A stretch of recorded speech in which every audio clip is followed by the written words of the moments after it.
നാണോ ഇല്ലടാ എന്റെ ഭർത്താവിന്റെ ഓഫീസിലേക്ക് കണ്ണിക്കണ്ട വാലിക്കാരുടെ മോളുടെ കാര്യം പറഞ്ഞ് കേറി നിറങ്ങാൻ. ഏട്ടന്റെ തൊലി ഉരിഞ്ഞു പോയി. അതെന്ന് എന്തായാലും ഉരിഞ്ഞ തൊലി കളയണ്ട, ലെതറിന് പകരം ഉപയോഗിക്കാം. ചെരുപ്പുണ്ടാക്കാൻ കണ്ടാമറത്തിന്റെ തൊലി തേയില്ലടി. ഇനി മേലിൽ ഓരോന്ന് പറഞ്ഞ് ഗോപിയേട്ടന്റെ ഓഫീസിലേക്ക് കയറി ചെല്ല്, അപ്പൊ കാണാം. നിനക്ക് സ്ത്രീധനം കൊടുത്ത കാശ് കൊണ്ട് സ്ഥാപിച്ച അല്ല കളക്ടറേറ്റ്. അവിടെ പല ആവശ്യങ്ങൾക്കായിട്ട് പലരും വരും. ജനങ്ങളുടെ കാര്യങ്ങൾ നോക്കി നടത്തുന്ന വെറും ഒരു പബ്ലിക് സർവന്റാ നിന്റെ കളക്ടർ. ആ സേവനത്തിന് ജനങ്ങളിൽ നിന്ന് തന്നെ കരം പിരിച്ചെടുത്ത് മാസം മാസം സർക്കാർ ശമ്പളമായിട്ട് നൽകുന്നുണ്ട്. പിന്നെ ഞാൻ അവിടെ ചെന്നാലെന്താ എന്നെ പിടിച്ച് മൂക്കി കയറ്റു? എന്താ ഇവിടെ ഒരു ശബ്ദം? കോട്ടപ്പുറത്ത് താമസിക്കുന്ന കാമുകിക്ക് കുടിവെള്ളം ഇല്ലെന്ന് കാമുകന്റെ വേവലാതിയാ.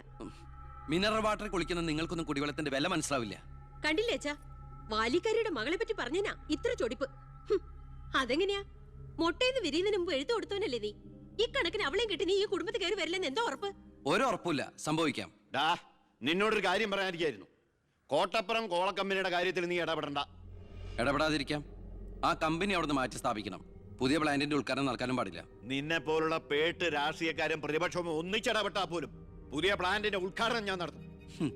ചന്ദനക്കാട്ടിൽ ബാലഗംഗാധര മേനോന്റെ മകനാണ് ഈ ഞാനെങ്കിൽ ആ ഉദ്ഘാടനം നടക്കില്ല. നിനക്കൊരു ചുക്കും ചെയ്യാനൊക്കെല്ലടാ.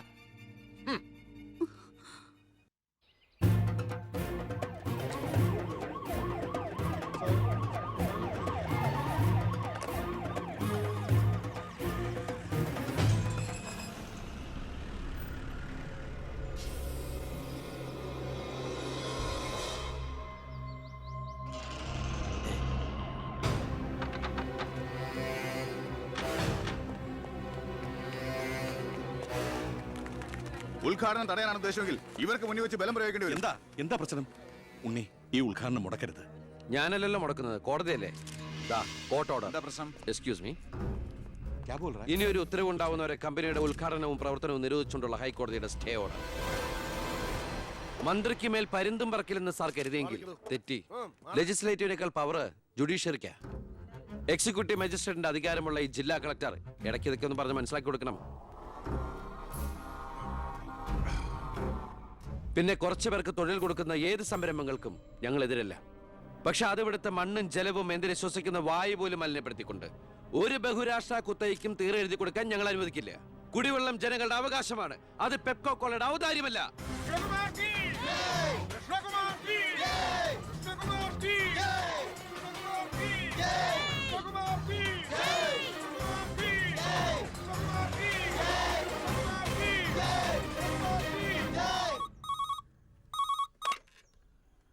ഹലോ ഹലോ, ഞാൻ ഷാരിയ. എന്തൊക്കെയുണ്ട്? എങ്ങനെയുണ്ട്? ഇപ്പൊ എവിടെയുണ്ട്? സ്കൂളിൽ നിന്നാ. എന്തെങ്കിലും പ്രശ്നം? ഒരു ചെറിയ പ്രശ്നമുണ്ട്. ഒരു കാര്യം പറയാനായിട്ട് എങ്ങനെ പറയണ്ടേന്നറിയില്ല. ഒന്ന് നേരിട്ട് കാണാൻ പറ്റുമോ? നേരിട്ട് കാണാൻ പറ്റുമെന്നോ? എപ്പ കണ്ടെന്ന് ചോദിച്ചാ പോരെ? 4 മണിക്ക് സ്കൂൾ വരെ ഒന്ന്. ഓ,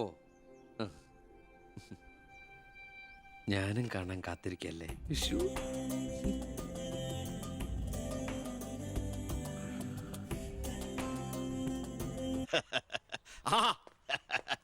വരുന്ന എന്റെ ഒരേ ഒരു സൽപുത്രൻ. നാട് ഭരിക്കുന്ന മന്ത്രിയൊക്കെ നാട് ഭരിച്ചാലല്ലേ തിരക്കറിയാൻ പറ്റും. അല്ല, ഞാൻ മോനെയാണ് ഉദ്ദേശിച്ചത്. നേരെ അടുക്കളയോട്ട് പോവാന്നോ? ഇവിടെ നടക്കുന്ന ചടങ്ങ് എന്താണെന്ന് മനസ്സിലായോ? മീനൂട്ടിയുടെ കല്യാണം ഉറപ്പിക്കുക. ഓ, അത് ശരി. ഞാനും വിചാരിച്ചു എന്താണ് ഇവിടെ ഒരു ബിസിനസ്. എന്നിട്ട് കച്ചവടം ഉറപ്പിച്ചോ? ഇപ്പൊ ഉറപ്പിക്കും. Hello, I am Harindran from Singapore. ഏയ്, ഒരു മിനിറ്റ്. ഇനി ഹരീന്ദ്രൻ സാർ ഇരിക്കുക. അല്ല, ചുമ്മാ കയറി നിൽക്കണ്ടല്ലോ. ഈ കല്യാണം നടക്കില്ല. അവൾക്ക് വേറെ ചെറുപ്പക്കാരൻ ഇഷ്ടാ. പയ്യൻ കോട്ടപ്പുറ സ്കൂളിലെ മാഷ, പേര് പ്രസാദ്. അവൾക്ക് ഈ കല്യാണത്തിന് ഇഷ്ടമല്ലാത്ത നിലയ്ക്ക് ഇതിന്ന് പിന്തിരിയല്ലേ ബുദ്ധി. അതല്ലേ നല്ലത്. പെണ്ണിന്റെ ഫ്ലാഷ് ബാക്ക് എനിക്കൊരു പ്രശ്നമല്ല. അല്ല, ഇതിൽ ഇടപെടാൻ താനാരാ? ഞാൻ അവളുടെ ഓരോ ആങ്ങള. എനിക്ക് പെണ്ണിന്റെ അച്ഛനുമായിട്ടാ ഡീല്. ഇവിടുത്തെ മന്ത്രിക്ക് ഒരു IPS കാരനെ ആവശ്യം. എനിക്കൊരു മന്ത്രിയെ, ഒരു ഗീവ് ആൻഡ് ടേക്ക് പോളിസി. ഓ, അത് ശരി. അങ്ങനെ ഒരു ബന്ധമാണ് അച്ഛനും നിങ്ങളും ആഗ്രഹിക്കുന്നെങ്കിൽ നിങ്ങൾക്ക് തമ്മിലാണ് കല്യാണം കഴിച്ചൂടെ? ഒരു ഗിവ് ആൻഡ് ടേക്ക്. അയ്യോ, ഞാനില്ല, എന്നെ ഒഴിവാക്കിയേക്ക്. നിങ്ങൾ തമ്മിലാവുമ്പോ നല്ല ചർച്ചയായിരിക്കും. മേഡ് ഫോർ ഈച്ച് അതറാ. അവൻ ചിരിച്ചോണ്ടാ ഇടപഴകുന്നേ. കുഴപ്പമില്ലെന്ന് തോന്നുന്നു. ചിരിച്ചോണ്ട് പൊളിച്ച തെറി പറയാനും എടുക്കന മകനെ. വാ മോളെ. നമ്മൾ എന്തായാലും ഈ കല്യാണം നടത്താൻ പോണില്ല. പിന്നെ എന്തിനാ ഈ വേഷം കിട്ടില്ല? മോളാത്തേക്ക് അച്ഛന്റെ വെറും നേരം പൊക്കളല്ലേ ഇതൊക്കെ. ചുമ്മാരിയമ്മേ. ആ അപ്പൊ ഇറങ്ങല്ലേ? അവിടെ ASP മോൻ പോവാൻ ധൃതി കാണിക്കണു. ചെല്ല്. ഡാ, നീ ഞങ്ങളെ അവമാനിക്കാൻ മനഃപൂർവ്വം കച്ചകെട്ടി ഇറങ്ങിയിരിക്കണോ? അങ്ങനെയാണെങ്കിൽ അങ്ങനെ. അച്ഛനെന്താ IAS IPS ഒക്കെ കാണുമ്പോ ഇത്ര ആക്രാന്തം? വിദ്യാഭ്യാസ മന്ത്രി ആയതുകൊണ്ടാണോ വിദ്യാഭ്യാസം കുറവായതുകൊണ്ടാണോ? അല്ല പറഞ്ഞു കൊടുക്ക സാറേ, ഇംഗ്ലീഷ് അക്ഷരം കൊണ്ട് എന്താ അത്ര ഭ്രമമെന്ന്. ഇയാള് ദേ ഒരു IPS കാരനെ പിടിച്ച് ലീവ് എടുപ്പിച്ചിട്ട് ഫൈനാൻസിങ് കമ്പനി തുടങ്ങിയിരിക്കുക. അത് പിന്നെ അഴിമതിയിലൂടെ കിട്ടിയ കള്ളപ്പണം സൂക്ഷിക്കാൻ മറ്റൊരു മാർഗം വേണ്ടേ എന്ന് ചിലര് പറയുമെന്ന്. ഇപ്പതാ കളക്ടറെ കൊണ്ട് ലീവ് എടുപ്പിക്കാൻ പോവാ 5 സ്റ്റാർ ഹോട്ടൽ തുടങ്ങാൻ. ഇതുമൂലം രാജ്യത്തിന് നഷ്ടപ്പെടുന്നത് ഒരു IAS കാരന്റെ IPS കാരന്റെയും സേവനം. അയ്യോ, അതോർത്ത് സാർ സങ്കടപ്പെടരുത്. ഇവരുടെ സേവനം നഷ്ടമാകുന്നതുകൊണ്ട് രാജ്യത്തിന് ഗുണമേ ഉള്ളൂ, ദോഷമില്ല. അത് മോൻ സാർ മനസ്സിലാക്കണം. അച്ഛന് വെട്ടിപ്പിടിക്കാനും ഷോ കാണിക്കാനും എന്തിനാ സ്വന്തം കുട്ടികളുടെ ഇഷ്ടങ്ങൾ കുരുതി കൊടുക്കുന്നത്? അച്ഛനോട് ഞാൻ പറഞ്ഞല്ലേ മീനുട്ടിയുടെ ഇഷ്ടത്തെ കുറിച്ച്. ഇനിയെങ്കിലും അച്ഛൻ അവൾ ആഗ്രഹിച്ച കല്യാണം നടത്തി കൊടുക്ക്. ഇല്ല, ഞാൻ ജീവിച്ചിരിക്കുമ്പോ ഞാൻ തീരുമാനിച്ച കല്യാണം നടക്കൂ. എന്തിനാ അച്ഛൻ എത്ര വാശി? ഞാനും അച്ഛന്റെ മോൻ തന്നെയാ. അതേ വാശി തന്നെ ഞാൻ പറയാ. ഞാൻ ജീവിച്ചിരിപ്പുണ്ടെങ്കിൽ അവൾ ആഗ്രഹിച്ച കല്യാണം നടക്കൂ. കാണാം. ഇതൊന്നും ഞാനത്ര വലിയ കാര്യമാക്കുന്നില്ല സർ. എൻ്റെ തീരുമാനങ്ങൾക്ക് മാറ്റമില്ല. പക്ഷെ പ്രശ്നം അതല്ല. പെണ്ണിന്റെ സ്നേഹബന്ധത്തിന് സ്ട്രോങ് ആയി സപ്പോർട്ട് ചെയ്യുന്ന ഒരാള് കുടുംബത്തിൽ തന്നെ ഉള്ളപ്പോ അവനെ വീട്ടിൽ നിന്ന് അടിച്ച് പുറത്താക്കി പടിയടച്ച് വിടണം വെച്ചാൽ പത്രക്കാർ വേറെ കഥകൾ ഉണ്ടാക്കും. ഇത് കൊല്ലാനും വയ്യ വളർത്താനും വയ്യ എന്ന് പറഞ്ഞ അവസ്ഥയിലപ്പോ അച്ഛൻ ടെൻഷൻ അടിച്ച് വെറുതെ BP കൂട്ടല്ലേ. സർ, എനിക്കൊരു കോൺഫിഡൻസ് ഉണ്ട്. ഞാൻ ഇറങ്ങുന്നു. സർ, ഒരു മിനിറ്റ്. ഇനി എന്താ ചെയ്യേണ്ടതെന്ന് ഞാൻ പറയാതെ സാറിന് അറിയാലോ. അച്ഛാ, അച്ഛൻ്റെ മൊബൈൽ ഒന്ന് തന്നേ.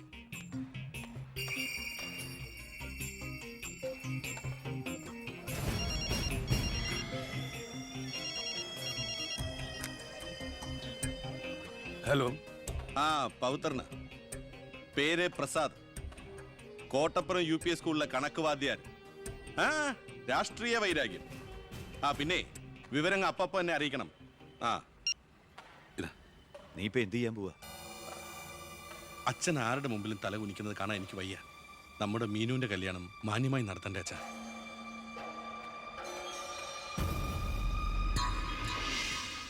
ഇപ്പൊ പോയിക്കോ, നമുക്ക് വൈകുന്നേരം അമ്പലത്തിൽ വെച്ച് കാണാം. അമ്പലത്തിൽ വരുമ്പോ പറയും ലൈബ്രറിയിൽ വെച്ച് കാണാന്ന്. ലൈബ്രറിയിൽ വരുമ്പോ പറയും പ്ലീസ്, ഇത് സ്കൂളാണ്. ആണോ? ഞാൻ വിചാരിച്ചു മാർക്കറ്റ് ആണെന്ന്. ദേ ഞാനൊരു കാര്യം പറയാം. എന്റെ കല്യാണം ഉറപ്പിച്ചല്ലേ ഉള്ളൂ, കഴിഞ്ഞിട്ടില്ലല്ലോ. അന്ന് കളിയാക്കി വിളിച്ച ഇനി ഇങ്ങനെ ഒഴിപ്പാൻ തന്നെയാണ് പ്ലാനെങ്കിൽ ഞാൻ അയാളെ കെട്ടിങ്ങ് പോവും. ഓ ആയിക്കോട്ടെ. എന്നിട്ടേ ഞങ്ങൾക്കുണ്ടാവുന്ന കുട്ടിയെ ഞാൻ ഇവിടെ തന്നെ പഠിപ്പിക്കും. എന്നിട്ട് കൊച്ചിനെ നോക്കി പറഞ്ഞാ മതി, എനിക്ക് പിറക്കാതെ പോയ മകനാണല്ലോ നീ എന്ന്. കേട്ടോ മീനുട്ടി? എനിക്ക് വേറെ പണിയുണ്ട്, ഞാൻ പോവാ. ഓ, ഇങ്ങനെ ഒരു മണിക്കൂസിനെയാണല്ലോ ഈശ്വര ഞാൻ സ്നേഹിച്ചത്. ഇന്ത്യയുടെ